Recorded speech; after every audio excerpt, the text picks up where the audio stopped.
पाठ किती निबर आहे तसं म्हणजे आपापल्या पाठीवर शिळा दगड बांधले आणि आता म्हणले इथून आपल्याला मार्गक्रमण करायचंय, इथं रस्ता तयार करायचा म्हणून प्रत्येकानं दगड म्हणजे पाषाण हातामध्ये घेतले आणि या समुद्रामध्ये मार्ग तयार करून आपल्याला उल्लंघन करायची अशी तयारी सर्व वानर मंडळीनं धारण केली.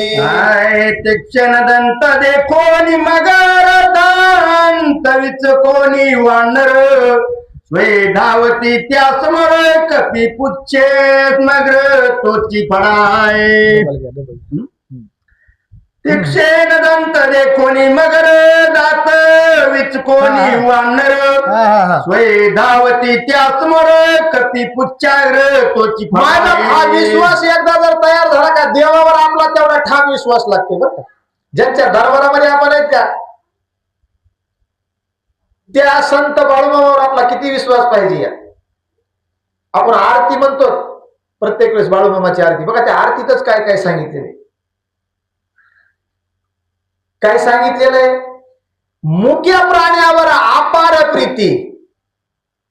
मेंढ्या उन्हात काय म्हणलं त्या ठिकाणी पहिलं कडवूया बरोबर आहे का. मुक्या प्राण्यावर अपार प्रीती नीतीने वागावे कवी नाही होत उन्माताला मामा हालाला विश्वास. काय करत विश्वास ठेवल्यावर दिन दुबळ्याला मामा रक्षिती निपुत्रिकाला मामा संतान देती कन्या रोगाला औषध होती भंडाऱ्याचा महिमा.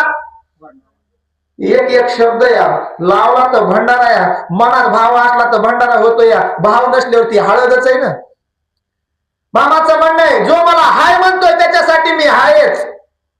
हे संत सद्गुरु बाळूमामाच आणि काय साधी सोपी भक्ती केली बाळूमामाने सांगितली. बाकीच्या भानगडीत पडण्याची गरज नाही बरोबर आहे. मेंढीत देव दिसला बाळूमामाला बकरीत देव दिसला हेच त्यांचा प्रपंच हेच त्यांचा संसार आहे. फक्त तिथं भाव ठेवावा लागतोय. तसं माझा सांगण्याचा उद्देश असा आहे या वानरांना एवढा विश्वास होता प्रभू रामचंद्रावर त्या मगरीकडे बघून दात हिचकाय लागले. म्हणजे तू पाण्याच्या बाहेर ये नुसती तुझं कामच करतो. किती आवेश असेल. हे कुणाचा विश्वास आहे. देह जावा अथवा राहावं पांडुरंगी दृढ भाव. मला बाळूमामाची सेवा करायची का करायची आणि ते बाळूमामा कुणाला कसं बोलून घ्यायचे ती घेतात मला बरोबर आहे. जे देव करू शकत नाही ते संत करत असतात. म्हणून संताची पायी हा माझा विश्वास सर्वे भावे दास झालो त्यांचा त्याची माझे हित करी ती सकळ जेणे हा गोपाळ कृपा करी. हे संत सद्गुरु बाळूमामाची महिमा